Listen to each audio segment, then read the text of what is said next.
On the eve of our engagement, my fiancée suddenly wanted to break it off because of a classmate she had met while studying abroad. She said, "Business marriages never end well. I've always regarded you as my good friend. Who would have thought that after the engagement was called off?" She pointed at my business partner and said, "Men are really all the same. Not a single one of you is any good. It's only been a few days since the engagement ended, and you're already impatient to find someone new. I really misjudged you." I asked her what on earth she was trying to do. Her voice trembled as she said, "George, you clearly said you would wait for me to change my mind." I was stunned. "Wait, when did I ever say that?" She answered righteously, "Your actions told me so. Otherwise, why didn't you cut off the investment in the Liu family? If it weren't for your Wang family injecting capital, the Liu Corporation's cash flow would have collapsed long ago. They would have gone bankrupt." I was speechless. "You should have said so earlier. Why didn't you say it sooner?"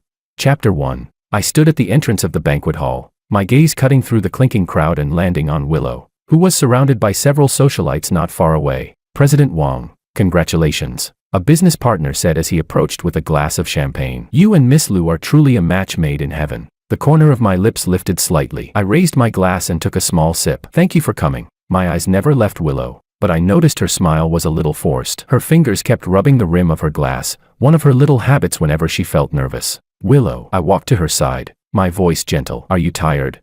She clearly froze for a second before turning around. I'm fine. I had someone prepare your favorite macarons. They're in the lounge area." I naturally took the champagne glass from her hand. "Drink less. Your stomach isn't great." A socialite in a pink evening gown dramatically clutched her chest. "Oh my God. President Wang is way too attentive." "Willow, did you save the galaxy in your previous life or something?"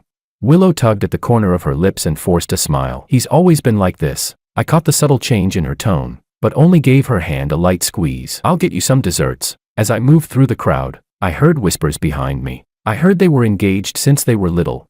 Of course, the old master of the Wang family picked the Liu family's daughter years ago. The Liu family isn't doing too well lately. This engagement couldn't have come at a better time. My steps paused almost imperceptibly. My eyes darkened for a moment, but I quickly returned to normal. I walked straight to the dessert table, carefully selecting several of Willow Liu's favorites. I also specifically asked a waiter to prepare a cup of warm honey pomelo tea. Her stomach always acted up when she was nervous. The banquet supervisor handed me the tray with a smile. "President Wang really takes meticulous care of his fiancée." I smiled faintly. "I'm used to it." The first time I met Willow, I was 5 and she was 3. She had been sitting on the swing in the Wang family garden, crying because a tree branch had torn her dress. Without a word, I had taken off my jacket and wrapped it around her. The habit stuck. I always instinctively took care of her, protected her. When I returned to her side, she was staring at her phone, brows tightly knit. The moment she saw me, she quickly locked the screen and slipped it into her clutch. "Eat something." I handed her the tray. "The pomelo tea is just the right temperature." Willow took the cup. Her fingertips brushed mine accidentally and she pulled back as if electrocuted,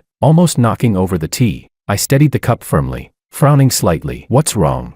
"Nothing. It just feels a little unreal." Willow avoided my gaze. "We're really getting engaged." I studied her profile and spoke softly. "If you're not ready yet." "No, that's not what I mean." She hurriedly cut me off, forcing out a strained smile. "It's just that time went by so fast." Halfway through the banquet, my father called me over to entertain several important clients. I glanced back at Willow standing alone on the terrace. The moonlight traced her slender silhouette, making her look especially lonely. My heart tightened. I ended the conversation quickly, picked up her shawl, and followed her out. On the terrace, Willow was speaking into her phone in a low, urgent voice. Hearing footsteps, she spun around abruptly, her face pale. "It's chilly at night." I unfolded the shawl and draped it gently over her shoulders. "Who were you talking to?" "And no one. Just a friend." Willow hurriedly put away her phone. "Someone I met while studying abroad." I didn't press further. I simply brushed a fallen petal from her shoulder. "If you're tired, we can leave early." Willow looked up at me. Under the moonlight, my features seemed especially defined, my gaze so gentle it nearly broke her heart. She parted her lips, as if wanting to say something, but in the end only shook her head. "George," she suddenly called my name, her voice so soft it was almost inaudible. Willow looked at me, her eyes filled with complicated emotions. If one day I did something that disappointed you, would you forgive me?" I was stunned for a moment, then let out a soft laugh. "Haven't you caused enough trouble growing up? When have I ever not forgiven you?" "This time is different," Willow murmured under her breath. The host's voice echoed from inside the banquet hall, inviting the soon-to-be engaged couple onto the stage. I extended my hand to her. "Let's go. Everyone's waiting for us." Willow looked at my hand and hesitated for a second before placing hers in it. I immediately tightened my fingers and led her into the spotlight. Standing on stage, I could feel her hand trembling slightly. When the host announced the exchange of engagement rings, she almost failed to hold the diamond ring steady. Without drawing attention, I steadied her hand. Amid the applause, I slid the ring onto her finger, then bent down and gently kissed her forehead, our most intimate gesture, the way one would treat a precious treasure. Smile, I whispered in her ear. Everyone's taking pictures. Only then did Willow seem to snap back to reality and force out a smile. But I could tell, her heart wasn't here at all. After the banquet ended, I personally drove Willow home. In the car, she kept staring out the window, silent the entire way. We're here. I parked in front of the Liu family villa and walked around to open the passenger door for her. Get some good rest. Willow Liu stood at the entrance. Suddenly, she turned and hugged me. The embrace was light and brief. Before I could fully react, she had already let go. Good night, George. Without looking back, she ran into the house. I remained where I stood, watching her figure disappear behind the door, my brows knitting unconsciously. This wasn't the Willow I knew. She was definitely hiding something. At that moment, Willow leaned against the closed door, trembling as she took out her phone. On the screen was an unread message. Are you ready to come clean with him? She closed her eyes. Tears slid down silently as she whispered to herself. George. I'm sorry. Chapter 2. I rubbed my temples and removed my gold-rimmed glasses, placing them on the desk. The antique clock on the wall pointed to 1 a.m. I had just finished a 4-hour transnational video conference. I stood and walked to the floor-to-ceiling window. The garden in the night was quiet and serene. When we were children, Willow and I often played hide-and-seek there. Once, she fell asleep hiding in the bushes. The entire family searched for 2 hours before I finally found her in the mosquito-filled shrubs. Her face had been covered in bites, and she cried so hard she looked like a rain-soaked pear blossom. I carried her home on my back, coaxing her the entire way, telling her, I'll always be able to find you. The vibration of my phone cut through the memory. The screen showed Willow's name. I answered immediately. George. Can I come over right now? Her voice trembled slightly. In the background, I could hear a car engine running. Right now. I glanced at the time. What happened? I have something important I need to tell you in person. She paused. Very important. My brows drew together slightly. All right, I'll have the gate guard let you in. No. I'm already at the entrance. The call ended abruptly. I quickly headed downstairs. The moment I opened the front door, I saw Willow stepping out of an unfamiliar black sedan. What surprised me was that a strange man stepped out as well. He was tall, dressed in a casual suit. His slightly wavy brown hair caught the light under the porch lamp. He walked naturally to Willow's side and placed a hand around her waist in an intimate gesture. I stood at the doorway, my fingers unconsciously tightening against the doorframe. Come in. My voice was astonishingly calm. Willow bit her lower lip and led the men into the living room. Would you like something to drink? I asked, as if this were an ordinary late-night visit. Willow waved her hand. No. She took a deep breath. George, this is Makoto. We met while I was studying in the UK. Makoto stepped forward and extended his hand, wearing a polite smile. I've long heard of President Wang. I shook his hand briefly, feeling the deliberate increase in pressure from his grip. The glint in Makoto's eyes reminded me of the opponents who fought me openly and secretly in the business world. Have a seat. I gestured to the sofa and took the single chair opposite them. I noticed Willow sitting pressed tightly against Makoto, their thighs touching, like conjoined twins. Silence spread through the living room. Finally, Willow spoke. George, I'm sorry for coming so late, but I can't hide it anymore. She grabbed Makoto's hand. Makoto and we're already together. My expression did not change in the slightest. Only my right index finger tapped lightly against the armrest, one of my habits when exercising extreme restraint. So, I asked. Willow seemed unprepared for my reaction. Her speech quickened. I love him. We've already promised ourselves to each other. I only agreed to the engagement today because I didn't want to embarrass you in front of so many people. I understand. I nodded, my voice still steady. So you came tonight hoping I would withdraw on my own. Makoto cut in at that moment. President Wang, we're sorry to meet under these circumstances, but Willow said you're a reasonable man. We hope you can understand that true love cannot be forced. His tone was humble, but his eyes carried provocation. Of course, if you're concerned about your reputation, I can refrain from making our relationship public for the time being. I suddenly laughed, though there was no emotion in my eyes. Mr. Ito, you're overthinking it. The engagement between Willow and me was our elders' arrangement to begin with. If her heart belongs to someone else, I won't stand in her way. Chapter 3. Willow suddenly looked up, disbelief flashing in her eyes. Why, you're just agreeing like that? What else? I countered. Force you to stay by my side. That's not the Wang family's way. Makoto squeezed Willow's hand. See, I told you President Wang isn't the type to throw his weight around. Some people love to dress up business marriages as deep, undying love. when in reality it's all about interests. Willow frowned. Makoto. For the first time, my gaze turned cold. Mr. Ito, you've only just arrived. I'm afraid your understanding of the Wang and Liu families is limited. I suggest you do your homework before making comments. Makoto Ito's expression stiffened briefly, but he quickly put his smile back on. Of course, that was careless of me. Willow looked at me, then at Makoto, and suddenly stood up. George, we've known each other for too long, so long that we can't even bring ourselves to hurt each other. Right, we're better suited to being good friends, not husband and wife. In my heart, you'll always be my good brother. I slowly rose to my feet, standing more than half a head taller than her. I looked down at her, my gaze as deep as the sea. I'll ask only once. Are you certain? I'm certain. Willow lifted her chin, though her fingers twisted tightly in the hem of her clothes. She was certain that what she needed wasn't meticulous protection, but a passionate, heart-racing kind of love. All right, I nodded. Tomorrow I'll explain everything to both families. The responsibility for breaking off the engagement will fall on me. That's great, Makoto immediately said. That way it'll be good for Mr. Ito. I cut him off, my voice as cold as ice. What happens between Willow and me does not require commentary from an outsider. The living room fell into complete silence. Willow tugged uneasily at Makoto's sleeve, and he barely suppressed the anger on his face. It's late. You should go. I walked toward the door, my intention to see them out unmistakable. Willow grabbed her handbag and headed quickly for the entrance, Makoto close behind. Just before stepping over the threshold, Willow suddenly turned back. George, we're still friends, right? Under the moonlight, half my face was illuminated, half in shadow. I remained silent for a few seconds, then said softly, "Good night, Willow." The sound of the door closing was light, yet it echoed through the empty villa. I stood there without moving. After a long while, I returned to the living room and picked up the half glass of water Willow had left behind. She hadn't taken a single sip. I slowly poured it down the sink. Soft footsteps came from upstairs. Uncle Joe, the old housekeeper, walked down wearing a coat. "Young master, were there guests at this hour?" "It's nothing, Uncle Joe." My voice had already returned to calm. "Have someone replace the sofa covers in the living room tomorrow. The champagne-colored set. All of them." I turned and walked upstairs, my steps still slow and steady, but only I knew that at this moment. It felt as if a hollow had been carved out of my chest. More than 20 years of habit and expectation had been uprooted in a single night. Outside the villa, inside the black sedan, Willow looked back through the car window at the brightly lit windows of the Wang residence and suddenly felt an inexplicable panic. "What's wrong?" Makoto started the engine, having second thoughts.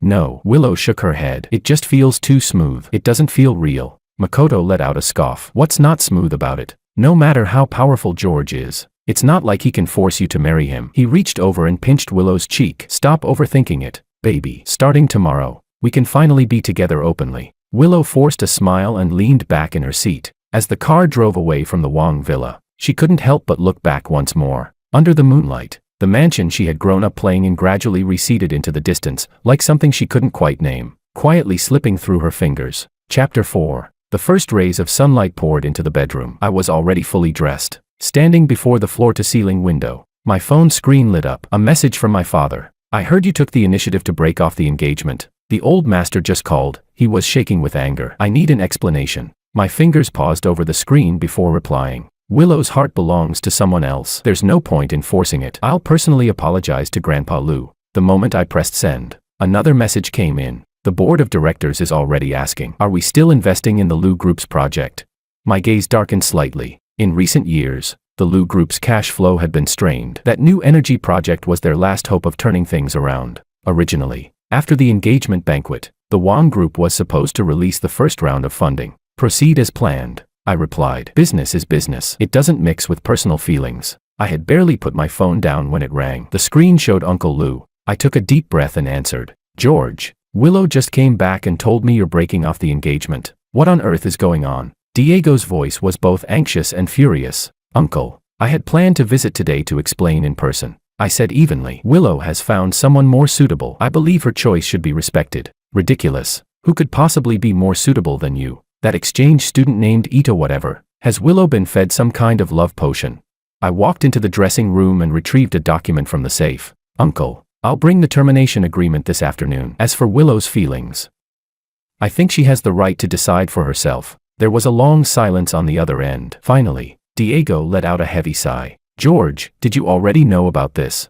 "I found out last night," I replied calmly. "But please don't blame Willow. She simply chose the person she believes is right." After hanging up, I stood before the mirror and adjusted my tie. The men reflected their looked composed, though a trace of fatigue lingered faintly beneath his eyes. I recalled Willow's expression when she said we were too familiar, so familiar we couldn't even bring ourselves to hurt each other. As if more than 20 years of affection had been nothing but a joke. Wong Group Headquarters, 88th floor, President's Office. President Wong. The documents for the Lu Group project are ready. My secretary placed a stack of files on the desk. However, Director Wong from Finance wants to know if the investment amount should be adjusted. Considering the current situation, proceed according to the original plan. I signed without looking up. Also, investigate someone for me. Makoto, studied in the UK, returned to the country within the past year. The secretary had just turned to leave when the office door was suddenly pushed open. Willow Lu stormed in, 2 security guards trailing behind her, trying unsuccessfully to stop her. Miss Lu insisted on seeing you, one of them said awkwardly. I waved them away. After the door closed,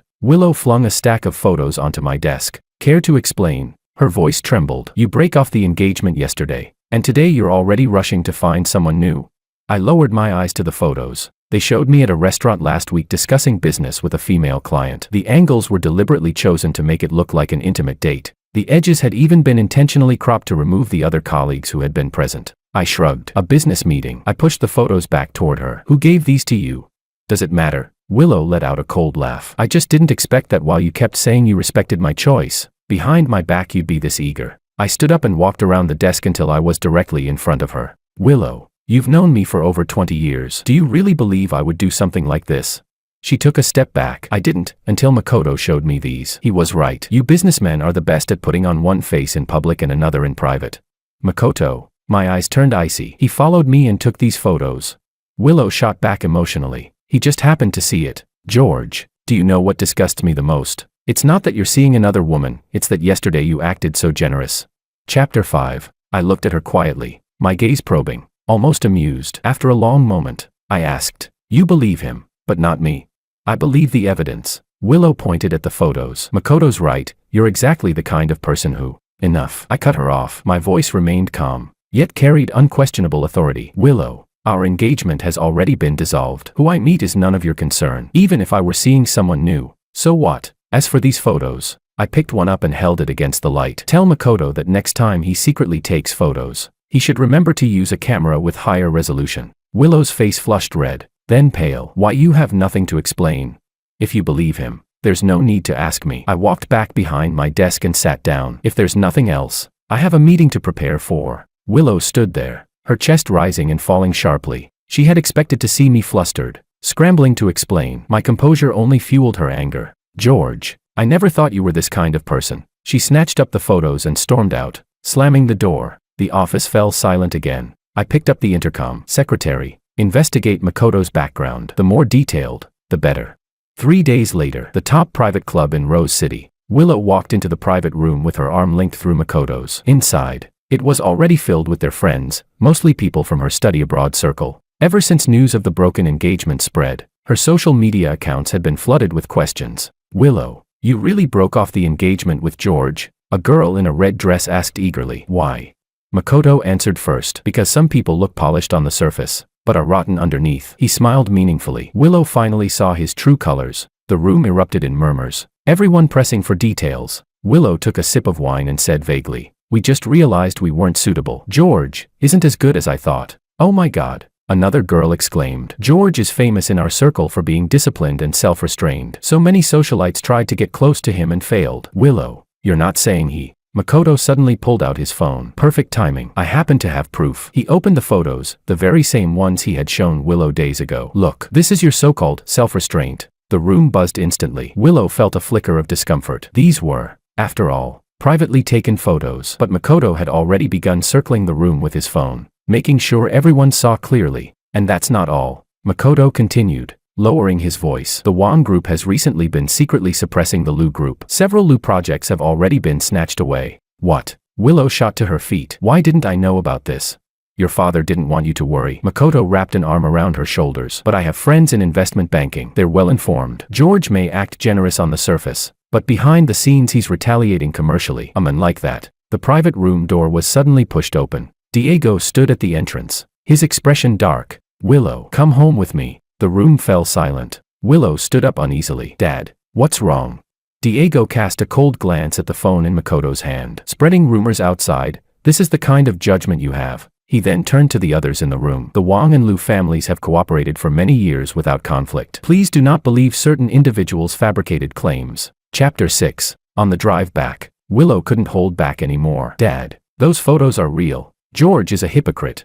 Photos can be taken out of context. Diego gripped the steering wheel tightly. Willow, I had someone investigate. Not only did the Wang Group not suppress us, they added another $50 million on top of the original investment. The finance department received the funds this morning. Willow froze. That's impossible. And that Makoto? Diego's voice turned even colder. He said he works at Goldman Sachs. I asked around. There is no such person at Goldman Sachs London. Willow's face turned deathly pale. There must be some mistake. Makoto, Enough. Diego slammed his hand against the steering wheel. I don't care whether you're truly foolish or pretending to be. From today on, you are not to see that man again, and you must apologize to George. I won't. Willow screamed. You've all been fooled by George. He's just a... The car screeched to a stop at the roadside. Diego turned to stare at his daughter, his eyes filled with unprecedented severity. Willow, your willfulness needs limits. You know the situation of the Lu Group. The Wang family is our last hope. If your stubbornness causes... Before he could finish, Willow cut him off. So I'm supposed to sell myself to save the family. Is that it? Tears burst from her eyes. All you care about is money, the company.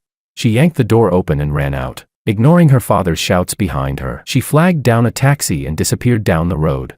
At the same time, in the president's office of the Wang Group, President Wang, we've confirmed everything. The secretary handed over a file. Makoto did study in the UK, but he was expelled last year for academic misconduct. After returning to the country, he's been circulating among wealthy social circles, specifically targeting heiresses. These are the profiles of 3 women he has been dating simultaneously. I skimmed through the documents, my expression growing colder by the second. Make backups of everything. Don't make this public yet. There's one more thing, the secretary added. Chairman Lu just called. He wants to meet you, likely regarding Miss Lu. I looked out the window. The sky was heavy and overcast, as if rain were imminent. Reply to Uncle Lu. I'll visit him personally tonight. The secretary hesitated. President Wang, forgive me for speaking frankly. After Miss Lu's behavior, why are you still helping the Lu family?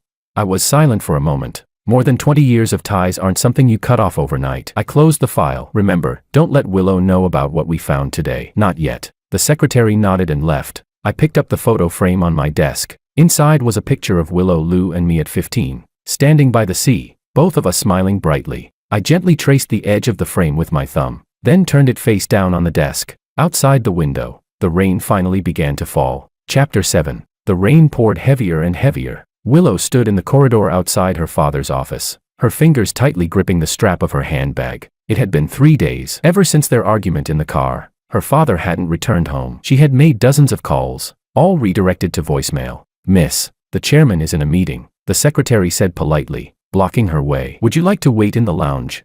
Willow shook her head and pushed open the office door directly. It was empty. Documents were piled high on the desk. The ashtray was filled with more than a dozen cigarette butts. Beside it sat an open bottle of anti-anxiety medication. Her father never took those in the office. Where is he meeting? She asked the secretary, her voice trembling involuntarily. The secretary hesitated. Emergency board meeting on the 36th floor.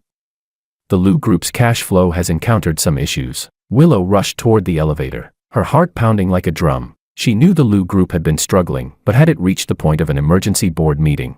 Outside the conference room on the 36th floor, through the heavy wooden doors, she heard her father's hoarse voice. If there's no additional capital injection, the new energy project will have to be suspended. That means all our previous investment. A male voice interrupted him. Chairman Lu, you were the one who guaranteed that the Wang Group would inject capital. Now that the engagement is dissolved, it's only logical for George to reconsider. But you shouldn't have concealed this from the board. The Wang Group has not withdrawn its investment. Diego's voice suddenly rose. The first payment has already arrived. Then why is the finance department saying? Willow couldn't listen any longer. She pushed the door open. The room fell silent instantly. More than a dozen board members turned to look at her. Diego stood before the projection screen. Dark circles hung heavily beneath his eyes. His suit was wrinkled, as if he hadn't changed in days. Willow, he was clearly startled for a moment before his face darkened. Leave. This isn't your place. Dad, what's happening to the Lu Group? Willow stood her ground. Why didn't anyone tell me? An elderly director sighed. Miss Lu, your father insisted on keeping it from you. The situation is very serious. Without at least 300 million in liquidity, we'll have to begin large-scale layoffs next month. Enough. Diego slammed his hand on the table. Willow, go back to my office and wait. Willow had never seen her father lose control like this. Numbly, she nodded and stepped out of the conference room. In the hallway, her trembling fingers dialed Makoto's number. Makoto, the Lu Group is going bankrupt. She choked out the moment he answered. What? Makoto sounded shocked. That's serious? Hasn't your dad figured something out?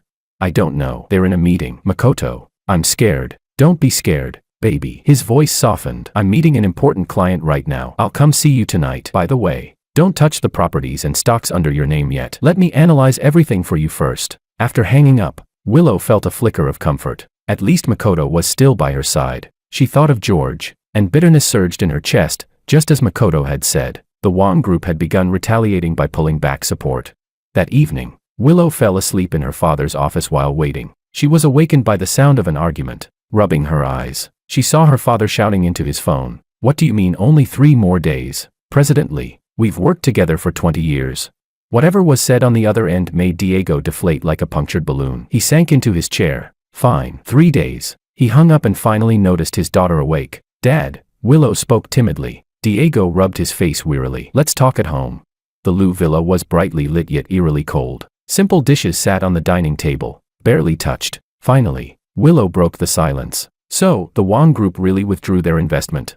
Diego put down his chopsticks, irritation creeping into his voice. I told you. No, the first payment arrived on time, but the originally promised second round. George said it requires reevaluation. That's retaliation. Willow burst out. I knew he wasn't that generous.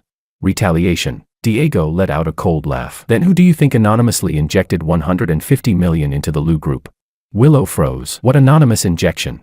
3 days ago, Diego said slowly. An offshore company contacted us through an intermediary, offering short-term financing at an unbelievably low interest rate. He stared at her. I only found out today that the actual controller of that company is George. Chapter 8. The spoon in Willow's hand clattered against the plate. That's impossible. Why would he do it anonymously?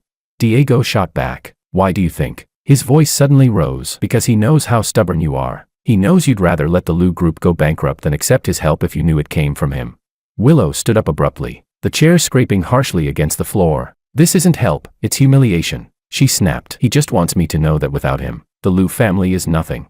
Diego sprang to his feet, his face flushed red. Willow, when did you become this unreasonable? For that Makoto with a questionable background, you'd really watch the company your grandfather built from scratch collapse.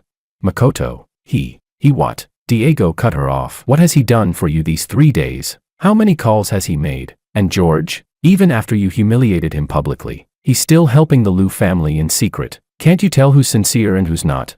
Willow's chest heaved violently. What kind of spell did George put on you? Those photos clearly. Photos. Diego let out an incredulous laugh. You're going to deny a man who's protected you since childhood because of a few out-of-context photos. Willow, you're 24, not 14. Whatever Makoto says, you believe. Whatever George does, you doubt. Are you blind? Dad. Tears streamed down Willow's face. How can you say that? It was clearly George who. Suddenly, Diego clutched his chest. His face drained of color as he staggered, grabbing onto the dining table for support. Dad. Willow rushed forward to steady him. He pushed her hand away, struggling to pull a pill bottle from his pocket. He poured out 2 tablets and swallowed them dry. His breathing grew heavy. Sweat beaded across his forehead. Weakly, he forced out the words, call an ambulance. In the hospital corridor, Willow curled up on a bench, staring at the red light above the emergency room. Acute myocardial infarction, the doctor had said. Fortunately, he was brought in time. She scrolled through her phone mechanically. Makoto had sent several messages, asking about the family's exact financial situation, saying he could help find investors, but that she would need to sign a few authorization documents first. A new message popped up from an unfamiliar number. How is Chairman Lu? Do you need help contacting specialists? Willow stared at the message for a long time. Suddenly, realization dawned. She typed back, George. There was no reply, but 10 minutes later, the hospital director personally arrived, saying that top cardiac specialists in the country had been contacted for a remote consultation. Willow tightened her grip on her phone. It felt as though a heavy stone was pressing against her chest. She found George's number in her contacts. Her finger hovered over the call button. In the end, she didn't press it. At 3 in the morning, Diego was out of danger and transferred to a VIP ward. Exhausted, Willow returned home, only to find Makoto waiting at the entrance. Baby. He pulled her into his arms. I was worried sick. How's your dad? Willow let him hold her. Then she noticed the corner of a document sticking out of his suit pocket. What's that? Makoto quickly shoved it back inside. Nothing, just some information on potential investors who might help the Lu Group. You'd need to sign an authorization so I can represent you. Willow shook her head tiredly. Tomorrow. I'm too exhausted. All right. Makoto kissed her forehead. Oh, by the way, I looked into that anonymous investment. It's not George at all. It's a company called Hongyuan Capital. George is lying to you. Willow's head snapped up. Really? Of course. Makoto spoke with absolute certainty. I have a friend at the financial bureau. We checked thoroughly. George just wants you to feel indebted and obediently go back to him. Willow bit her lip. The scale in her heart tilted once more. She knew it. George wasn't that kind-hearted. Early the next morning, Willow went to the hospital to see her father. Outside the ward, she heard voices from inside. Uncle Lu, please focus on recovering. There's no rush to repay that money. Consider it an advance from the Wang Group for the project. George's voice, low and gentle. Willow froze at the doorway. Chapter 9. George. Diego's voice was weak but steady. That child Willow, she's been too foolish. I apologize to you on her behalf. There's no need. I said softly. She's just placed too much trust in that man. That Makoto. I've uncovered more information. Diego coughed a few times. He's not some outstanding student at all. He specializes in deceiving wealthy young women. I know. My tone cooled slightly, but Willow won't believe us right now. Uncle Lu, focus on your recovery. I'll keep an eye on the company. Outside the door, Willow gripped the frame so tightly her knuckles turned white. She should walk in and expose George's so-called lies. Yet a small voice deep inside her whispered, who is actually lying? The door opened. I stepped out of the room. Seeing her, I paused briefly before returning to composure. Your father needs rest. Don't stay too long. I brushed past her, a faint scent of sandalwood lingering in the air. Suddenly, Willow grabbed my wrist. Why did you make the investment anonymously? I didn't pull away, nor did I look at her. The Lu Group needed the money. It doesn't matter who provided it. Then why admit it? Your father found out. There was no need to continue hiding it. I gently withdrew my hand and gave her shoulder a light pat. But don't worry. I've instructed the finance department to continue stating publicly that the funds came from Hongyuan Capital. Her chest tightened. Do you think this will make me grateful? That I'll come back to you? At last, I looked at her. My gaze was tired, distant. Willow, not everything revolves around you. After a pause, I added. That money was given out of respect for the decades-long relationship between our families. It has nothing to do with you. I turned and walked away, my footsteps fading down the corridor. Willow was left standing there alone. The morning dew had not yet fully evaporated when I stood once more outside the VIP ward, a stack of documents in hand. Through the small window in the door, I saw Diego sitting upright against the headboard, taking a phone call. His complexion looked better than yesterday. President Wang. You're here. The attending physician approached. Chairman Lu is recovering well. With 2 more days of observation, he can be discharged. I nodded. Thank you for your care. Of course. The doctor hesitated before adding. Miss Lu didn't stay overnight. She said she had urgent matters. My expression remained neutral. She has her own life. When I entered the room, Diego had just ended his call. His face was grave. Uncle Lu. Good morning. I placed the documents on the bedside table. Here's the progress report on the new energy project. The second round of funding was transferred this morning. Diego removed his reading glasses and rubbed the bridge of his nose. George, I truly don't know how to thank you. There's no need. I sat down beside the bed. I've spoken to the board. No one will take advantage of your illness to cause trouble. That's not what I meant. Diego sighed heavily. Willow went to see that Makoto again last night. I called her. She didn't answer. My expression didn't change. She has the right to choose her partner. But that Makoto, Diego straightened up emotionally, only to wince from the pain in his chest. The private investigator I hired confirmed it. He's a professional con artist. He specifically targets wealthy daughters for money. He even has a record in the UK. I took a file from my inner jacket pocket. I found similar information. He's simultaneously involved with at least 3 women, all only daughters from affluent families. Diego flipped through the pages, his face growing darker. Does Willow know about this? I haven't told her. My voice was steady. She wouldn't believe me. That foolish girl. Diego closed his eyes in anguish. George, give her another chance. Once she sees that bastard's true colors. Uncle Lu, I interrupted gently. Willow and I are over. I'm helping the Lu Group because of the long-standing friendship between our families. Chapter 10. Silence settled in the hospital room. Outside the window, a sparrow landed briefly on the ledge, chirped twice, and flew away. I understand. Diego finally said. It's just a pity. You two were so close since childhood. I rose to my feet. I have a meeting this afternoon. I'll visit again tomorrow. If you need anything, contact me anytime. After leaving the hospital, I didn't return to the company. Instead, I drove to a cafe in the western part of the city. It was a discreet little place Uncle Joe had recommended, suitable for discussing important matters, as he had put it. Pushing open the glass door with a small wind chime hanging above it, I was greeted by the rich aroma of freshly brewed coffee. My eyes were immediately drawn to a figure by the window. Anna Sue sat there, flipping through an architecture design magazine. Sunlight streamed through the floor-to-ceiling windows, casting a soft glow around her silhouette. Today she wore a simple light blue blouse, her hair loosely tied back, revealing the graceful line of her neck. So different from the radiant Sue heiress at business banquets. Right now, she exuded a quiet, intellectual beauty. I approached the table. Have you been waiting long? Anna looked up, her eyes curving slightly as she smiled. I just got here. You look sunnier than last time. This was, in my understanding, our first formal meeting. 2 weeks ago, at that business gala, a mutual acquaintance had introduced us. After a brief conversation, we realized we were both fellow victims of relentless parental matchmaking pressure. Coincidentally, Anna mentioned she had just ended an unpleasant relationship. Is that so? I replied. You look more authentic than at the banquet. I chose my words carefully. Anna laughed. Because I'm not wearing makeup.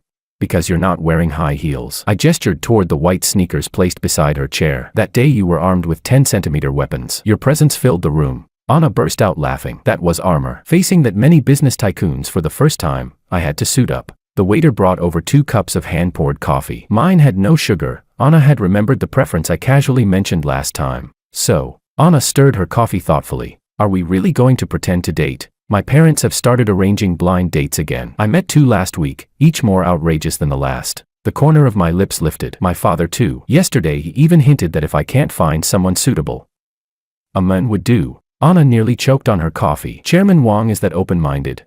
Desperate. I corrected lightly. What about you? Why choose me as your shield?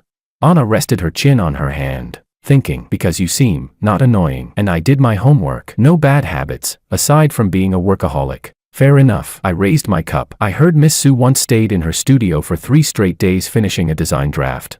We talked easily, from work to travel, to our equally absurd matchmaking experiences. I discovered that Anna was not only intelligent but also possessed a refreshingly straightforward sense of humor. Talking to her required no careful weighing of every word. That sense of ease was something I hadn't felt in a long time. Halfway through, Anna suddenly said, I've heard about you and Willow. It's been all over the social circles. My fingers paused against the rim of my cup. That's in the past. I know. Anna met my gaze directly. I just mean, if you're not ready to start something new, even if it's just pretend, we can wait. I looked at her properly for the first time. Her eyes were clear, no calculation, no pity, only honest respect. Thank you, I said softly, but I've already let go. Some things can't be forced. Anna nodded, about to respond, when a sharp female voice suddenly cut through the air. Chapter 11. George, what a coincidence.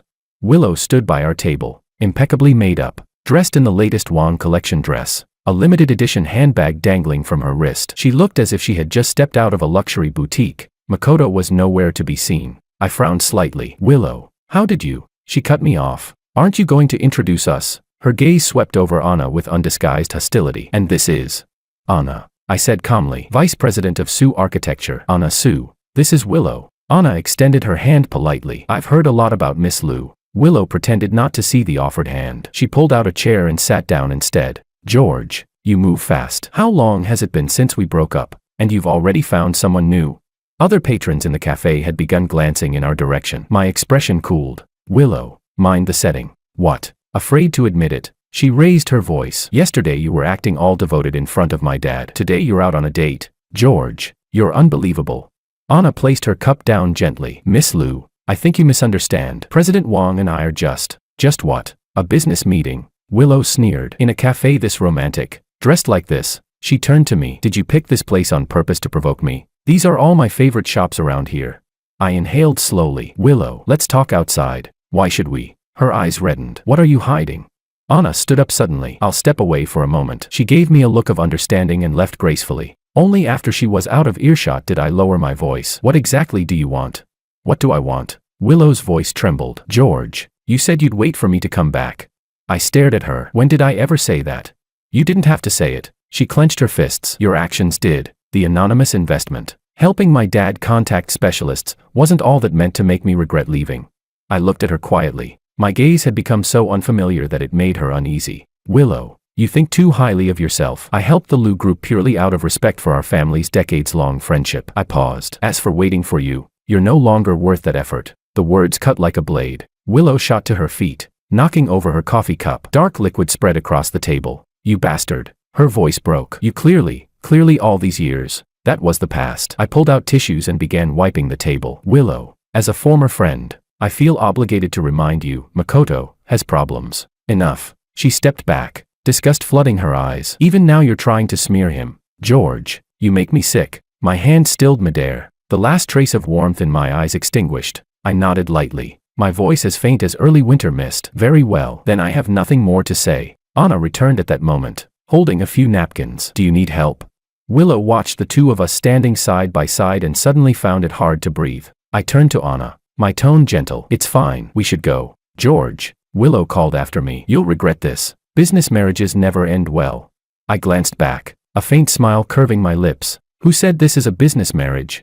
After we left, Willow remained seated at the messy table. A waiter approached cautiously. Miss, is there anything else you need? She shook her head mechanically and pulled out her phone, dialing Makoto's number. It rang more than 10 times. No answer. She called again. This time, someone picked up, a woman's voice. Hello. Willow froze. I'm looking for Makoto. He's in the shower, the woman replied lazily, amusement lacing her tone. And you are? Willow's fingers tightened around the phone until her knuckles turned white. Who are you? I'm his girlfriend, the woman said with a light laugh. Who are you? Willow ended the call abruptly, her entire body trembling. She dialed again. The phone was switched off. Outside the cafe's glass windows, the sunlight remained bright and warm. Willow stared in the direction George and Anna had walked away, and for the first time, she realized, this time, no one would turn back for her. Chapter 12. Rain battered against the taxi window, blurring the neon lights outside into streaks of color. Willow curled up in the back seat, clutching her phone. On the screen was a photo of Makoto kissing a strange woman in front of a hotel. The private investigator's email contained more bank transfer records, profiles of other women he had been dating simultaneously, even his criminal record in the UK. Miss, we're here. The driver's voice pulled her back to reality. Willow looked up. The taxi had stopped in front of Makoto's apartment building. After paying, she rushed into the rain toward the elevator. Her high heels splashed into puddles, muddy water staining the hem of her trousers. As the elevator ascended, the unfamiliar woman's voice replayed in her mind. I'm his girlfriend. It felt as if a burning coal had been shoved into her stomach, the heat searing upward from her chest to her throat. Ding! The elevator doors opened. Willow stormed to Makoto's door, raising her hand to pound on it, only to hear a woman's laughter from inside. Her hand froze midair. Trembling, she pressed the doorbell. Footsteps approached. The door opened. Makoto stood there wearing only pajama pants, droplets of water still clinging to his chest. He had clearly just showered. His smile stiffened the moment he saw her. Willow, why are you? She shoved past him into the apartment. In the living room, a woman wearing Makoto's shirt sat on the sofa painting her nails. 2 glasses of red wine and half-eaten steak sat on the coffee table. Oh, so this is the girl from the phone call. The woman arched a brow provocatively. Makoto, you do have a type, rich girls. Makoto hurriedly shut the door. Willow, listen to me. She hurled her phone at his face. Explain what? She demanded hoarsely. Explain juggling 3 girlfriends, faking your academic background, or explain the 2 million you borrowed from me. Makoto caught the phone. When he saw the photo on the screen, his expression shifted. You investigated me.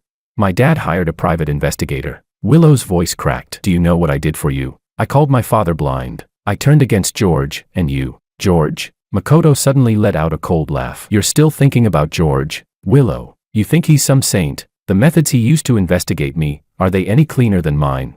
At least he never lied to me, she shouted, trembling. Ha! Makoto spread his hands exaggeratedly. Then go back to him. See if he still wants you. He's doing just fine with the Sioux heiress now. What are you to him? The word struck like a blade, precisely piercing her most fragile place. She staggered back. An image flashed in her mind. George in the cafe. The way he looked at Anna. That softness, that ease. It used to belong to her. Give me back the money, she said through clenched teeth. 2 million. Now. Makoto's face twisted. Money? What money? That was an investment you willingly made. Do you have an IOU? A transfer note? On the sofa, the woman blew gently on her nails. Makoto, don't be so fierce, she drawled. Miss Liu, why don't you sit down for a drink? We can talk it out. Willow looked at the two of them. A wave of absurdity washed over her. How had she thrown away more than 20 years of affection for someone like this? How had she believed such clumsy lies? Keep it, she spat. Buy yourself a coffin. Then she turned and yanked the door open, running out.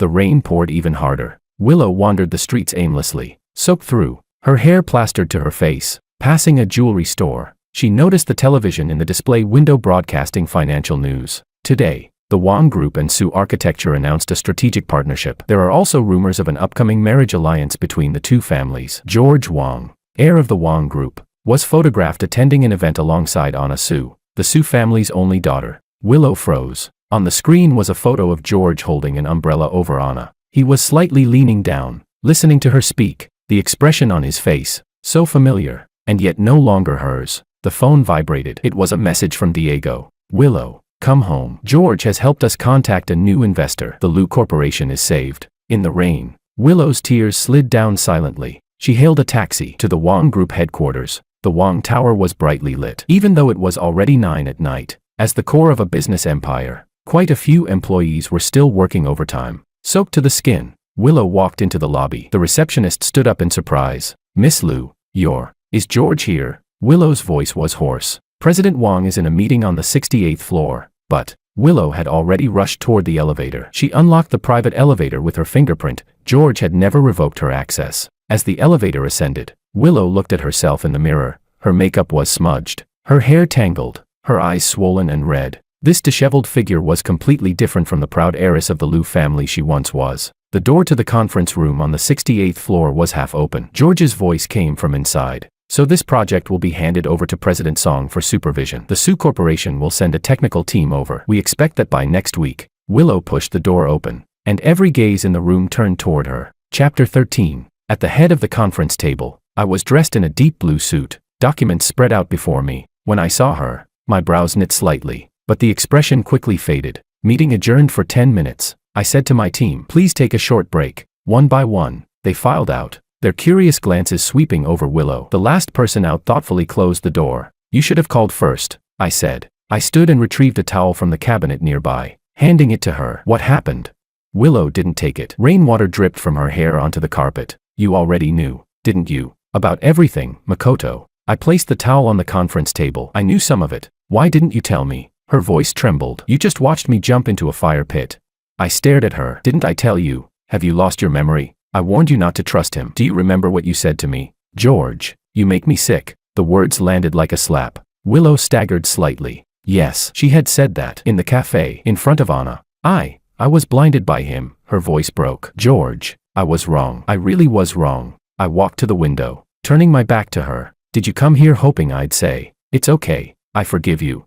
She whispered. I cut her off. Then let me tell you, I forgive you. I turned around. But that changes nothing. Her knees buckled. She gripped the back of a chair to keep from collapsing. We can start over, she pleaded. Like before. There is no before. My voice was soft, yet it struck her like a hammer. I've moved forward. You should too. Is it because of Anna? She cried sharply. How long have you even known her? What does she know about you? Does she know you always drink warm milk before bed? Does she know your preferences? Does she know you? She knows I deserve respect. I interrupted. That's enough. The quiet accusation in that sentence cut deeper than any shout. Willow pressed her lips together. Today I met Makoto's other girlfriends, she said with a bitter laugh. He deceived me, just like I deceived you. Is this karma? I was silent for a moment, then picked up my coat. I'll have someone drive you home. No. She stepped back. I don't need your pity. It's not pity. It's responsibility toward Uncle Lu. I pressed the intercom. Secretary Lin, prepare the car. Miss Lu is heading home. Willow suddenly rushed forward and grabbed my arm. George, please, give me one more chance. I promise. I gently freed myself from her grasp. Willow, some things, once missed, are gone. A knock came at the door. President Wang, the car is ready. Secretary Lin's voice called from outside. Willow looked at my calm expression and suddenly understood. The George who would forgive her no matter what she did was truly gone. George, she whispered his name one last time. So faint it was almost a sigh. I opened the door for her. Take care. In the hallway, Secretary Lin stared in surprise at the tear-streaked face of Willow Lu. Miss Lu, are you all right? Willow gave no answer. She followed Secretary Lin toward the elevator like someone walking in a dream. Before the doors closed, she cast one last glance at George's office. He was already back at the conference table, head lowered over the documents, as if everything that had just happened were nothing more than a minor interruption. On the ride home, neon lights flickered past the window. Fragments of the past flashed through Willow's mind. When she scraped her knee as a child, George carried her home. When she craved ice cream at midnight during college, George drove across half the city to find her favorite flavor. At banquets, he blocked drinks for her. draped his coat over her shoulders. Every time, she had taken his devotion for granted. Only today did she understand how precious that devotion truly was. Chapter 14. The car stopped in front of the Liu family villa. The butler hurried out with an umbrella. "Miss, where have you been?" The master was frantic. Willow stepped out numbly and walked into the living room. Diego was seated on the sofa, documents spread before him. The moment he saw her, he stood up. "Willow." He strode toward her, then froze at the sight of her disheveled state. "My God, what happened?" Willow threw herself into her father's arms and sobbed like a child. "Dad, I was wrong. I was really wrong." Diego stroked her hair and sighed deeply. "It's good that you know. It's good that you know." Through her tears, she choked out, "George, he's going to marry Anna." "I know," Diego replied quietly. "Chairman Wang called this afternoon. The two families have already come to an agreement." Willow looked up, her vision blurred with tears, taking in her father's exhausted face. "Dad, what do I do?"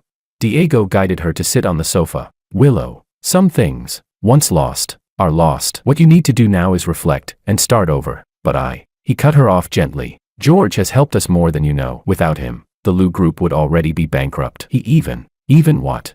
Diego hesitated, then pulled a document from the stack and handed it to her. "This is the full report from the private investigator. Besides Makoto's background, it details what George has done for you during this time." Willow's hands trembled as she opened it. Page after page, her tears fell uncontrollably. George had not only made the anonymous investment, he had quietly negotiated with the Liu group's creditors. When contacting hospital specialists, he specifically instructed them not to reveal his involvement. Even when she was dating Makoto, he had arranged for someone to keep watch discreetly, afraid she might encounter danger. The final page contained a photograph. It had been taken the day of the cafe confrontation. In it, George stood by the window, watching her leave in the rain. The pain in his eyes was unmistakable. Willow touched the photo. He still cared about me. He once did," Diego corrected softly. "Willow, let go. George has made his choice." She pressed the photo to her chest, tears sliding down silently.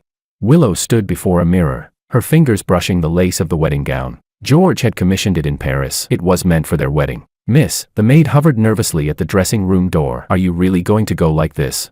Willow said nothing. She pinned the veil into her hair. In the mirror, the woman staring back was flawlessly made up, yet there was something unhinged flickering in her eyes. Her phone screen was still lit. On it was the official engagement invitation from the Wang Group. George Wang Anna Su. Tonight, 7 p.m. Royal Ballroom, Imperial Grand Hotel. "Prepare the car," Willow said at last, her voice frighteningly calm. The maid hesitated. "The master said you're not allowed to." "I said prepare the car." Willow suddenly grabbed a perfume bottle from the vanity and hurled it at the wall. Glass shattered. A cloud of fragrance exploded into the air. "Are you defying me too?" The maid recoiled in fear and rushed off to comply. Willow inhaled deeply, picked up a small pill bottle from the table, and swallowed 2 white tablets. They were sedatives prescribed by her doctor. Lately, they barely worked. Luxury cars lined the entrance of the Imperial Grand Hotel. When Willow stepped out, the doorman visibly froze. Miss Liu, head held high, dragging the long train of her wedding gown behind her, she walked through the revolving doors. Inside the lobby, guests turned one after another. Whispers surged like a rising tide. "Is that Willow? My God, why is she wearing a wedding dress? I heard she hasn't been mentally stable lately." Willow ignored it all. She walked straight toward the elevator. Outside the royal ballroom, Wang Group staff were checking the guest list. When they saw her, the receptionist's mouth fell open. "Miss Liu, you're not on the list. Fuck off." Willow shoved her aside and forcefully pushed open the grand doors of the ballroom. Chapter 15. The ballroom glittered beneath crystal chandeliers. Glasses clinked. Laughter echoed. I stood on stage in a perfectly tailored black tuxedo. Beside me, Anna wore a pale gold evening gown, elegant and composed. The host had just finished speaking. Applause and warm laughter rippled through the hall. Then, the doors burst open with a thunderous crash. Every head turned. In an instant, the entire ballroom fell silent. "George," Willow's voice pierced through the stillness. "You can't marry her." Hundreds of eyes fixed on her. She stood at the entrance in a white wedding gown, the fabric glaring under the lights. Her makeup was immaculate, yet distorted by agitation. I narrowed my eyes, my expression turning glacial. Anna tilted her head slightly, a flicker of something like pity crossing her gaze. "Willow," my voice carried evenly through the microphone. "Don't make a scene." "I'm not making a scene." She dragged her train forward. The crowd parted instinctively, forming a path. "George, I was wrong. I know I was wrong. Makoto is a liar, he deceived me. But now I understand. The one I love is you. It's always been you."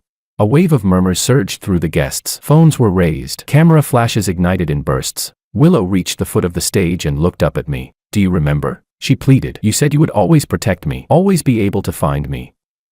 I've come back. Please, don't abandon me. Her carefully prepared words fractured under the weight of real anguish. I set the microphone down and walked to the edge of the stage, crouching. I met her at eye level. Once, this posture had meant reassurance. Now, it carried distance. Willow, I said quietly, low enough that only she could hear. Go home. Don't humiliate yourself further. I don't care. She seized my hand. George, we had more than 20 years together. Does that mean less than a few months with her? I gently withdrew my hand. Love isn't measured in time. Then what is it measured by? Money. Her voice sharpened. Is it because the Sue family is more useful than the Lou family now? Gasps rippled through the hall again. Anna stepped forward, standing beside me. She didn't speak. She simply looked at Willow. There was no anger in her eyes, no contempt, only a quiet, almost compassionate understanding. And somehow, that was more devastating than any accusation. Anna, Willow screamed at her. You think you've won? He'll never love you the way he loved me. Do you know which side he sleeps on? Do you know he? Security, I said calmly, my voice chillingly steady. Please escort Miss Lou out. 2 uniformed guards stepped forward. Don't touch me. Willow staggered back. She pulled a stack of photos from her clutch and flung them onto the floor. Everyone look. This is Makoto. George knew he was a fraud and never told me. These are the other women he was dating at the same time. And proof he took my money. The photos scattered across the marble floor. Guests bent down, passing them between themselves. Willow turned back to me, tears streaming down her face. You could have stopped this. You could have. I sighed softly. I told you before. Willow, I did try. My voice carried a note of weariness. You chose to believe him. Because I was stupid. Because I was blind. She cried hysterically, laughing through her tears. But now I understand. You're not like them. You were sincere to me. The doors swung open again. A man in a silver suit strolled in, wearing a smirk of casual arrogance. Well, this is lively, Makoto drawled. Willow froze as if struck by lightning. Willow, he continued lazily, did you wear a wedding dress to beg me to take you back? Chapter 16. The entire ballroom erupted instantly. Willow's face turned ghostly pale, as if she had seen a specter. You, how are you here? Makoto strolled forward leisurely, plucking a glass of champagne from a passing waiter's tray. President Wang invited me, he said casually, raising his glass toward the stage. Much appreciated, President Wang. If you hadn't sent someone to find me, I wouldn't have known my ex-girlfriend was this devoted. Willow whipped around to look at me. You brought him here. I remained expressionless. I simply thought you deserved to face reality. Reality? Her voice cracked. Fine, then I'll face it. She turned on Makoto. You liar. You scum. You stole my money, my feelings. Oh, come on. Willow. Makoto took a sip of champagne. Weren't you happy when you were with me? Have you forgotten what you said back then? In the end, we were both getting what we wanted. You're lying. She lunged at him, but security blocked her. Makoto shook his head with a mocking smile. Look at you now. Pitiful. He raised his voice deliberately so the guests could hear. Ladies and gentlemen, Miss Lou and I did have a relationship, but let me clarify, the $2 million was a voluntary investment, not fraud. As for the other women, he shrugged. We never defined exclusivity. A ripple of light laughter spread through the crowd. Willow stood frozen, her wedding gown suddenly absurd, like an outdated joke. Makoto leaned closer, lowering his voice. Wake up. George doesn't want you anymore. Right now. You're just a clown. That was the final straw. Her legs buckled. She collapsed to her knees, the carefully styled hair falling loose around her distorted expression. I picked up the microphone. Please continue enjoying the evening, I said evenly. Security, escort both of them out. The guards lifted Willow. Another move to guide Makoto away. Makoto shrugged indifferently. Before leaving, he even arched a brow at Anna. Miss Sue, coffee sometime. Anna didn't even glance at him. She simply reached for my hand. That single gesture carried more power than any declaration. A flash of cold resolve passed through my eyes. As Willow was dragged past the guest seating, she heard a familiar voice. Disgraceful.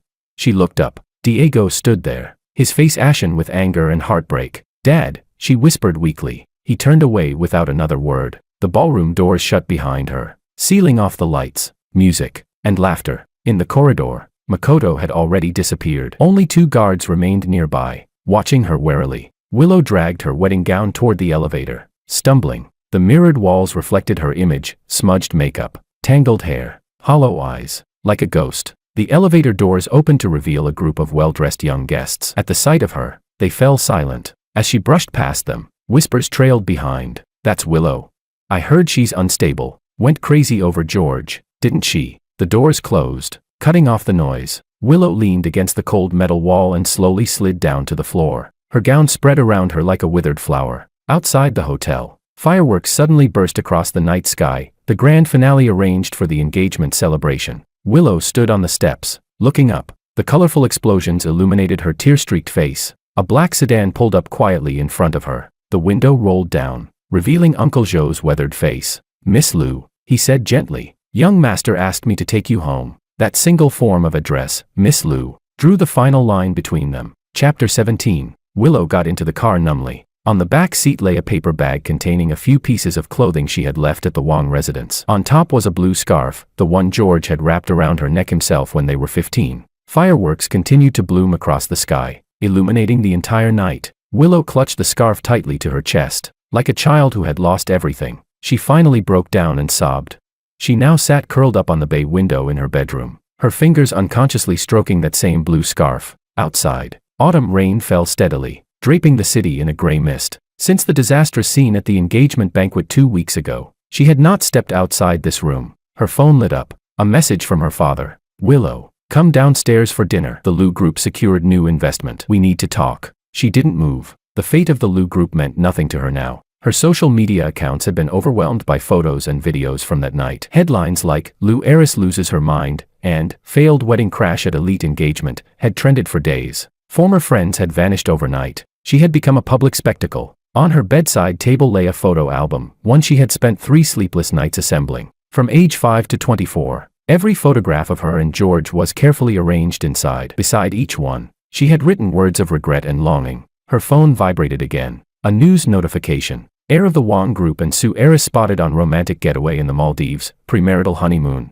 The accompanying image showed George and Anna walking hand in hand along a beach. His other hand rested naturally at her waist, the place that had once belonged to Willow alone. Willow suddenly grabbed the album and hurled it at the wall. The heavy book burst open midair, photographs scattering like snowflakes. She dropped to the floor, frantically tearing at the smiling faces until her hands trembled and her nails split. "Miss," the maid rushed in at the noise, gasping at the chaos. "Your hands are bleeding." Willow stared at her blood-stained fingers and began to laugh. "He used to be so afraid of me getting hurt. Once I cut my finger slicing fruit, and he panicked so much he called an ambulance." The maid stood there helplessly, unsure what to say. "Prepare the car," Willow suddenly said, rising to her feet. "I'm going to the Wong Group, but the master said you're not allowed to." "I said prepare the car." An hour later, Willow stood in the lobby of the Wong Group headquarters. Barefaced, dressed simply in jeans and a white blouse. Thick white bandages wrapped conspicuously around her wrist. "I want to see George," she told the receptionist, her voice hoarse. The receptionist looked troubled. "Miss Lou, President Wong has instructed. Tell him I'll wait here. I'll wait until he's willing to see me." Willow sat down on a lobby sofa, her back straight, eyes fixed on the elevator. Employees passed by whispering. Some discreetly took photos. She ignored them all. 3 hours passed. The sky outside darkened. The receptionist approached quietly, setting down a cup of water and a box of bandages. "Miss Lou, your hand." "Thank you, I don't need it," Willow replied without even looking. Chapter 18. The elevator chimed, and George stepped out, followed by several sharply dressed executives in tailored suits. He was wearing a dark gray 3-piece suit, listening to a subordinate's report, his brows slightly furrowed. Willow abruptly stood up, and the photo album on her knees fell to the floor. When George saw her, his steps paused for a moment. He said a few words to his subordinates, and they left first. "Willow." George walked up to her, his voice calm. "What is it?" At this distance, Willow could smell the familiar sandalwood scent on him mixed with a faint hint of coffee. His eyes were still as gentle as ever, only that gentleness no longer belonged to her. Willow said, I came to return this." She bent down, picked up the album, and handed it to me. "All our memories, they're all in here." "I didn't take it. There's no need. Please, just look at it once." Willow's voice trembled. "I spent 3 days making it." I took the album and casually flipped to a page. It was a photo from when we were 10, taken in the Wong family garden. The younger Willow was riding on the younger me's back, both of us smiling without a single worry in the world. "Do you remember that day?" Willow said urgently. "I accidentally broke Grandpa's favorite vase. You said it was you who did it, and you took a terrible beating for me." I closed the album. "Willow, what's in the past should stay in the past." I handed it back to her. "Cherish the present. Don't live in yesterday. Without you, what present do I even have?" Tears burst from Willow's eyes. "George, I know I was wrong. Give me one more chance, just one last chance." I glanced at my watch. "I have a meeting. Uncle Joe will take you home." "I'm not leaving." Willow grabbed my sleeve. "Not unless you promise to give me another chance." I pried her hand off. "Willow, Don't do this. Then what do you want me to do? Her voice rose, drawing more attention. Kneel and beg you. I can do that. She made as if to kneel, and I grabbed her immediately. That's enough. A trace of anger finally entered my voice. I frowned. Look at yourself, the Liu family's heiress kneeling in public. Do you have any self-respect left? Self-respect? Willow let out a miserable laugh. Can self-respect bring you back? I took a deep breath and pressed the elevator button. Security. Please escort Miss Liu out. 2 security guards stepped forward at once. Willow shook off their hands. Don't touch me. I'll walk myself. She turned and rushed toward the main entrance, only to collide with someone at the doorway. Anna. She was wearing a simple beige trench coat and holding 2 cups of coffee, clearly prepared for her and me. When she saw Willow, her eyes widened slightly, but she said nothing. Willow stared at her, chest heaving. Satisfied? Proud of yourself for stealing someone else's fiancé? Anna's gaze was as calm as still water, a faint sigh lingering at the corner of her lips. Miss Liu, I understand how you feel, but some bonds were never stolen by anyone. She paused slightly, her voice light as a feather falling to the ground. They were pushed away by your own hands. The words pierced Willow's heart like a blade. She raised her hand to slap Anna, but I grabbed her wrist. Willow. My voice was cold as ice. Don't force me to call the police. Her hand froze midair. Tears blurred her vision. The way I stood protectively in front of Anna was like salt poured onto her bleeding heart. She said, "You'll regret this." She took 2 steps back. A business marriage will never end well.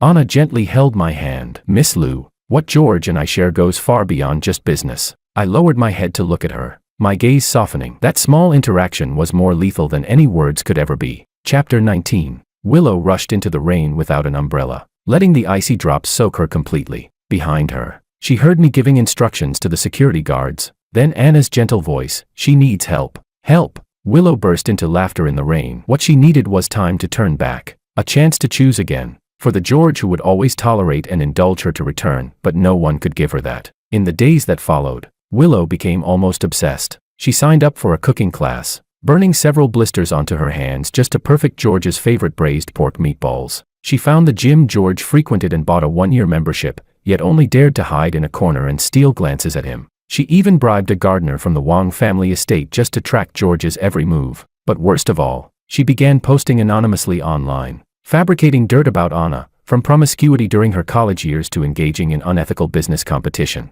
The rumors spread quickly within their social circle and even affected the stock price of Sioux Construction. That afternoon, Willow was at home admiring her handiwork. An exposé claiming Anna had slept her way to the top had already been shared over 10,000 times. The doorbell rang. A courier delivered an envelope. Inside was a lawyer's letter, signed by the joint legal counsel of George and Anna, accusing her of defamation and infringement of reputation rights. Attached were complete records of her hiring internet trolls to spread the smear campaign. If you do not immediately cease and issue a public apology, we will take legal action. The final line read so. Willow's hands trembled so violently she could barely hold the paper. George was actually going to sue her for that woman. Were more than 20 years of history between them worth nothing?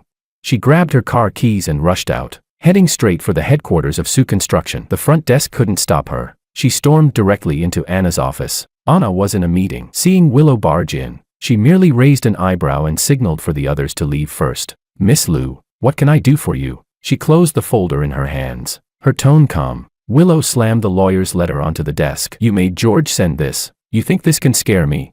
Anna glanced at the letter and nodded lightly. It was a joint decision. Drop the act. Willow slammed the table. You're nothing but a cheap woman who slept her way up. George will see your true colors sooner or later. Unhurried, Anna pressed the intercom button. Security, please come to my office. Then she looked at Willow. Miss Liu, I understand your pain, but defamation and harassment won't solve anything. Pain? What do you know about pain? Willow's voice broke. George and I shared more than 20 years together, and you replaced that in just a few months. Anna spoke softly. Love isn't measured by time, remember? She added. George told you that. The word struck like a blade, hitting Willow precisely at her weakest point. She staggered back a step, suddenly dizzy. You too, her voice shattered. The security guards entered and stood by the door, waiting for instructions. Anna shook her head slightly, signaling them not to intervene yet. Miss Liu, her voice softened unexpectedly. Let go, for your own sake. George has already moved forward. You should too. Willow looked at the woman before her, elegant, composed, neither arrogant nor submissive. There was no victor's pride in her eyes, only something close to compassion. At that moment, Willow suddenly understood George's choice. I won't apologize. She turned and left,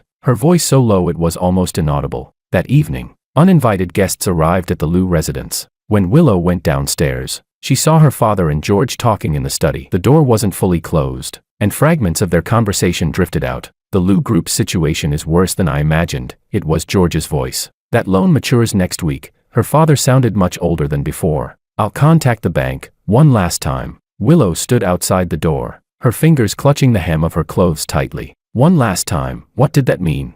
Chapter 20. As I stepped out of the study, I saw her. I gave a slight nod. "Willow, why are you here?" She forced herself to meet my eyes. "Business matters," I answered briefly. "I should be leaving." "George," Diego suddenly called out to me. "Thank you, for Willow." I shook my head. "For you, Uncle Lou." That sentence was the final blow, completely shattering Willow's last illusion. I was helping the Lou family, not because of her. As she walked me to the door, Willow suddenly asked, "Do you really love her, Anna?" I paused but didn't turn around. "Yes, more than you ever loved me." This time, I turned to face her. My gaze was calm as still water. "Willow, love isn't a competition. Anna and we're right for each other." "Right for each other," Willow repeated the words, as if tasting some kind of bitter medicine. I hesitated for a moment, then added, "The rumors online have to stop. Anna may not care, but I won't tolerate it. And if I refuse, then I'll be very disappointed," I said. "Not as your former fiancé, but as someone who has known you for over 20 years. That sentence was more effective than any threat. Willow bit her lip and nodded. After George left, Diego came out of the study, looking utterly exhausted. "Willow, pack your luggage." "What? You're going to Switzerland next week?" "I have an old friend there, a psychologist." Diego rubbed his eyes wearily. "You need help, child." Willow wanted to argue, but found herself speechless. She went upstairs to her bedroom, opened her computer, deleted every post defaming Anna, and then deactivated the account. On her desk lay today's financial newspaper. The front page featured a photo of George and Anna together. The headline read, "The Strongest Alliance, Wong Group and Su Construction officially merge partial operations." In the photo, George had his arm around Anna's waist. They were gazing at each other with a kind of tacit understanding and happiness that stabbed at Willow's eyes. Willow gently traced George's smiling face with her fingers, then folded the newspaper and placed it at the very bottom of her drawer. Outside the window, the autumn rain continued to fall. She stood there, watching the raindrops trail down the glass like countless tear streaks. Finally, she gave up completely. Chapter 21. It snowed all night in Switzerland. Willow stood by the window of the sanatorium, staring at the vast expanse of white outside. 6 months had passed. Ever since Diego had forcibly sent her here, her days had become like the snow beyond the glass, quiet and pale. "Miss Lou, it's time for your medication." A nurse pushed the door open and set down a glass of water and several pills. Willow mechanically swallowed them. These tiny white tablets kept the nightmares away, helped her temporarily forget the humiliation of wearing a wedding dress and losing control in public, and made her think of George a little less. On the bedside table lay an embossed invitation, delivered 3 days ago. It was George and Anna's wedding invitation. Her father had forwarded it to her with only one line attached, "Hope you've recovered." The design was minimalist, ivory cardstock with a single line, "George and Anna cordially invite you to witness our happiest moment." Inside was their silhouette by the sea. George was lowering his head to kiss Anna's forehead, a brilliant sunset blazing behind them. Willow had imagined her own wedding invitation countless times. It would have been the Wong family's ancestral design, deep blue with gold-foiled edges. The inner pages printed with photos of her and George from childhood to adulthood. "And now, how are you feeling today?" The door opened gently, and Dr. Meyer walked in. He was a Swissman in his 60s, with a salt and pepper beard, but eyes as bright as a young man's. "Fine," Willow replied. She slipped the invitation under her pillow. Dr. Meyer sat down across from her, still looking at that invitation. Willow did not answer. In these 6 months, she had gone through anger, depression, self-loathing. Now, all that remained was a hollow calm. "Miss Lou," the doctor said gently, "avoiding your feelings will only prolong your suffering." "Do you hate them?" "Hate?" Willow shook her head. "I hate myself." "Why?" she said. "Because I ruined everything." Her voice was as soft as falling snow. "George once loved me so much, and I pushed him away." Dr. Meyer considered this. "Did you love him, or did you love how he treated you?" The question cut like a blade, striking a truth Willow had never dared to face. She opened her mouth, but no words came out. The doctor stood. "Tomorrow is your discharge day. Remember, the past cannot be changed, but the future can." After he left, Willow took out a stack of newspaper clippings from the drawer, all reports from the past 6 months about George and Anna. They attended charity galas together, co-hosted the launch of their newly merged company, stood before the media with fingers intertwined. In every photo, George's gaze was so tender it made her heart ache. That look had once belonged only to her, At the bottom was a court report: international fraud syndicate busted. Ringleader Ito sentenced to 7 years. In the photo, Makoto wore a prison uniform, no longer the charming and carefree man he once appeared to be. Willow tore all the clippings into pieces and threw them into the trash. Outside, the snow had stopped. Sunlight pierced through the clouds, glinting brilliantly off the snow-covered ground. She picked up her phone and booked a flight home. On the wedding day, the hotel was decorated like a dream, adorned with flowers and ribbons. The only daughter of the Su family was getting married. The young heir of the Wang family was taking a bride. This powerful alliance had drawn nearly the entire elite circle of business and politics. Willow stood inside a cafe across from the hotel, watching the lively scene through the window. She wore a simple black dress and a wide-brimmed hat, almost unrecognizable from the woman who had caused a scene in a wedding gown at the engagement banquet half a year ago. Chapter 22. A stretched limousine pulled up at the hotel entrance. George stepped out first, then turned to help the bride out of the car. Anna wore a simple yet elegant wedding gown. Her veil fluttered gently in the wind, her face glowing with happiness. George was dressed in a black tuxedo, tall and striking. His gaze never once left his bride's face. Willow's heart felt as though an invisible hand had clenched around it. The man who had once been gentle only to her now had eyes full of someone else. She paid for her coffee and walked toward the hotel. Without an invitation, she couldn't enter the main hall, but the hotel lobby had a live broadcast screen. She found a corner seat and quietly watched the ceremony on the screen. The priest was reciting the vows. George and Anna stood face to face, holding hands. When asked whether he was willing to take her as his wife, George's voice was clear and unwavering. "I do." Willow closed her eyes. Tears slid down silently. More than 20 years ago, 5-year-old George had said the same words to her in the garden. They had been playing house. George had woven a ring from grass and said with childish earnestness, "Willow, I'm willing to marry you. Now, please exchange the rings." Willow suddenly stood up. She couldn't just sit there and watch this happen. She rushed into the restroom, pulled out the white dress she had prepared, not a wedding gown, but close enough, and changed quickly. After running a hand roughly through her hair, she stormed toward the wedding hall. The security guard at the door recognized her. "Miss Liu, you can't." Willow pushed past him and charged inside. In the hall, I was slipping the ring onto Anna's finger. The guests were applauding with blessings. Willow's appearance was like a bomb, instantly shattering the perfect atmosphere. "George." Her voice rang sharply through the silent hall. Everyone turned. My expression shifted from surprise to guarded alertness. Instinctively, I stepped in front of Anna. "Willow." My voice was terrifyingly calm. "Don't do this." Willow stood in the center of the red carpet. Her plain white dress looked cheap and laughable against the luxurious wedding setting. Seeing my protective stance cut into her like a knife, she said, "I just came to wish you well." Her voice trembled. "George, I was wrong. I truly know I was wrong." The guests whispered among themselves. Some lifted their phones to record. Anna gently pressed my arm and stepped forward. "Miss Liu, thank you for your blessing. Would you like to stay and have a drink to celebrate?"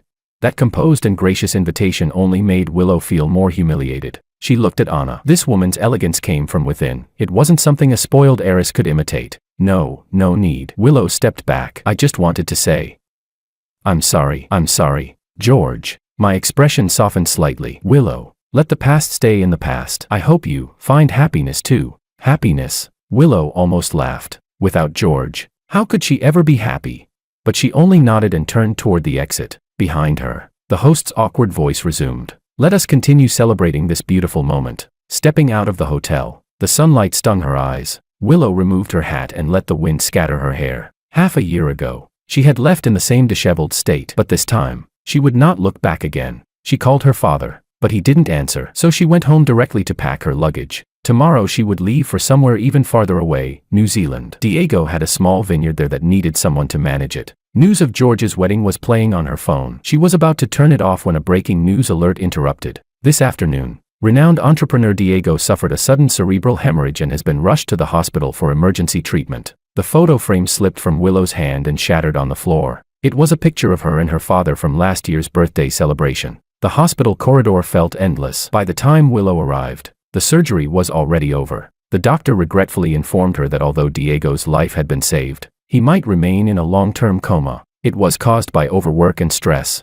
the doctor said. "Your father has barely rested in the past 6 months while trying to save the company." Willow knelt beside her father's hospital bed and held his pale hand. These hands had once sheltered her from every storm, and all she had given in return was recklessness and trouble. "I'm sorry, Dad." She pressed her face against the back of his hand, tears soaking the sheets. The hospital room door opened gently. Willow looked up and saw someone she never expected. George. Chapter 23. I was still wearing my wedding suit, though I had taken off the jacket and loosened my bow tie. I saw the news and came right away. I said softly, "How is Uncle Lou?" Willow wiped her tears. "The doctor said he might never wake up." I walked to the bedside and bowed respectfully. "Uncle Lou has shown me immense kindness." "Willow, if there's anything you need, just say the word," Willow asked. "Isn't today your wedding?" "The ceremony is over." I glanced at my watch. "The reception can be postponed." Willow suddenly laughed. A bleak sound. "You're still like this, kind to everyone." I didn't respond. Instead, I took out my phone. "I've contacted several specialists. They'll come tomorrow for a joint consultation." "Why?" Willow looked up at me. "After everything I did to you, why are you still helping me?" I thought for a moment. In life, there are some bonds that can't simply be severed. Uncle Lou has always been like a second father to me. What about me? Willow couldn't stop herself from asking. "Between us, is there anything left that can't be cut off?" I looked out at the night beyond the window. "Willow, like you once said, if you're willing, I'll always be your brother." The hospital door opened again. Anna walked in, holding 2 cups of coffee. When she saw Willow, she paused slightly, then handed one over. "Miss Lou, take care." Willow didn't take it. "You should go back. Today is your big day." Anna set the coffee down on the table. "Uncle Lou is family to us as well." She naturally stepped to my side, our shoulders touching. The wedding ring on her ring finger gleamed under the light. That sight finally made Willow understand. She had truly lost George. Not from the night she brought Makoto to see me, but at this moment, when George stood beside someone who truly understood him and deserved him. "Thank you for coming," she said, standing up. "But I can take care of my father alone." I nodded. "Call anytime if you need anything." George and Anna turned to leave, their silhouettes perfectly matched, like a flawless painting. Willow stood by the window, watching the wedding car slowly drive away. Her phone vibrated with a news alert. "Fraudster Makoto confesses in prison," simultaneously dated 5 heiresses. The article listed all the victims' names. Hers was at the very top. Willow turned off the phone and returned to her father's bedside. Outside, the starry sky glittered brilliantly, like countless eyes watching the once proud girl who now had nothing left. 1 year later, the New Zealand sunshine was dazzlingly bright. Willow wore a straw hat, inspecting that year's grape harvest in the vineyard. Her skin had tanned to a healthy wheat color, and her arms had grown stronger from labor. In the office lay a recently opened letter from Diego's attending physician. His condition had slightly improved. Occasionally, he could open his eyes. On the desk was also a greeting card addressed to George and Anna for their first wedding anniversary. Willow had written only 2 words, "I'm sorry." There was no signature, but she knew George would recognize her handwriting. A strange car was parked outside the vineyard. Willow walked out and saw a familiar figure standing in the sunlight. Anna, dressed in a simple white shirt and jeans, holding a document envelope. "Miss Lou," she smiled politely. "Forgive the unannounced visit." Willow was too surprised to speak. Anna had come alone, without George. "George doesn't know I'm here." Anna seemed to read her thoughts. "This is my personal decision." Anna handed her the envelope. "This is Wan Group's new round of investment agreement for Lu Group. The new energy technology your father developed has made a breakthrough. The market prospects are promising." Willow took the documents, her fingers trembling slightly. "Why help me?" Anna looked toward the distant vineyard. "Because there's always been a corner in George's heart that carries concern for the Lu family." She turned to meet Willow's eyes. "I want him to fully let go and move forward." The implication was clear. Only when the Lu family truly stood strong again could George be completely at ease. "I understand." Willow nodded. Anna turned to leave, then paused. "Oh, and Makoto committed suicide in prison. There was a powerful syndicate backing him all along. That's why he acted with such impunity. It's been taken care of now." Willow smiled with relief. "Thank you." Watching Anna's car drive away, Willow took a deep breath of air scented with grapes. The sky was a flawless blue, without a trace of cloud. She walked back into the office, picked up her pen, and began signing the documents. A new life had only just begun. Chapter Epilogue. On the night of my wedding with Anna, inside the bridal suite, the warm golden light softened everything it touched. I stood before the floor-to-ceiling window, my fingers lightly tracing the rim of a wine glass, my gaze settling on Anna, who sat quietly on the bed. "Anna," I suddenly spoke, my voice low. "Do you regret it?" She lifted her eyes. Faint sparks of light reflected within them. A small smile curved her lips. "What about you?" she asked. I set the glass down and walked over to her. Kneeling on one knee beside the bed, I gently took her hand. "I will never regret it," I said, looking at her intently, enunciating each word. "Anything." Anna's lashes trembled slightly. After a moment of silence, she finally spoke softly. "George, actually, I've known you far longer than you think." I paused in surprise. She continued. 20 years ago, at that charity gala hosted by the Wang family, you were wearing a little suit, standing in the garden, helping a little girl pick up her kite." She smiled faintly, Her eyes softened by memory. I was standing in a corner, watching you. My gaze shifted subtly as a blurred memory gradually came into focus. Later, Willow was always by your side, so I never dared to come closer, she said quietly. Not until your engagement to her was called off. My breath faltered slightly. My fingers brushed gently against her cheek. So you've been waiting for me all along. Anna lowered her eyes, the smile on her lips fading just a little. George, while there's still time, if you're not truly. Before she could finish, I pulled her into my arms, tightening my embrace as if I wanted to hold her into my very bones. There's no while there's still time, I said, my hoarse voice brushing her ear. Anna, I married you, not because of a business alliance, not because we're compatible, but because. I loosened my hold slightly, cupping her face and looking deeply into her eyes. From the first time you smiled at me at that reception, I knew I wouldn't be able to escape. Anna's eyes grew warm, and before she could speak, my kiss had already fallen, gentle, yet unwavering. Outside, the moonlight was bright and pure, and in my arms was the home she had waited half a lifetime to finally reach.